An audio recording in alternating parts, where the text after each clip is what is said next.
उन्हाळा म्हटलं की वाळवणाचे पदार्थ आले. चला आज बनवूया तांदळाचे पापड. तांदळाचे पापड बनवण्यासाठी तांदूळ गिरणीतून दळून आणलेला आहे आणि 1 वाटी तांदळाचं पीठ असेल तर 1.5 वाटी साधारणतः पाणी घ्यायचं आहे.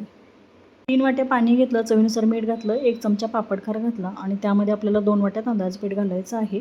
त्यासाठी 3 वाटी पाणी हे प्रमाण अगदी अचूक आहे. थोडेसे जिरे घातले आणि 1 चमचा तेल घातलं.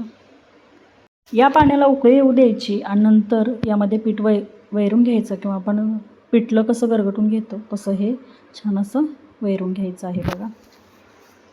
पुन्हा थोडंसं हाताने मळून घेतलं आणि छान असे गोळे बनवून चाळणीमध्ये किंवा मोदक पात्रामध्ये वाफवून घेऊ शकता. मी आज कुकरमध्ये बनवणार आहे त्यामुळे एका सुती कपड्यात घातलं आणि कुकरच्या 3 शिट्ट्या करून घेतल्या. झटपट बनवायचं आहे तर कुकरमध्येही बनवू शकता आणि पीठ छान असं वापरलं की काचेसारखं ट्रान्सपरंट होतं. एकटीच पापड बनवणार होती, थोडं पीठ घेतलं कारण थंड झालं तर पापड बनवायला त्रास होतो किंवा थोडेसे जाड होतात. तेवढाच पिठाचा गोळा घेतला, छान असं मळून घेतला आणि एकाच आकाराच्या पेढ्याच्या आकाराचे बघा गोळे बनवून घेतले. 2 पद्धतीने बनवलेले आहे, तुम्हाला सांगते अशा पद्धतीने बनवू शकता किंवा पापड करायची मशीन असते म्हणजे पुऱ्या लाटायची जी मशीन आहे त्यानेही बनवू शकता. हे बघा प्लेटने छान असं एकसारखं पसरून घेतलं. होता येईल एवढा छान असा पातळ पापड करायचा प्रयत्न करायचा.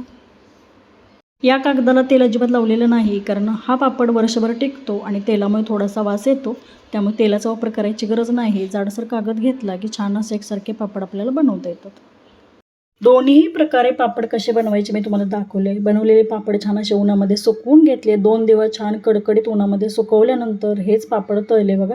चौपट फुलणारे पापड तितकेच खुसखुशीत होतात. चला तुम्ही चॅनलवरती जर नवीन असाल तर सबस्क्राईब नक्की करा बरं का.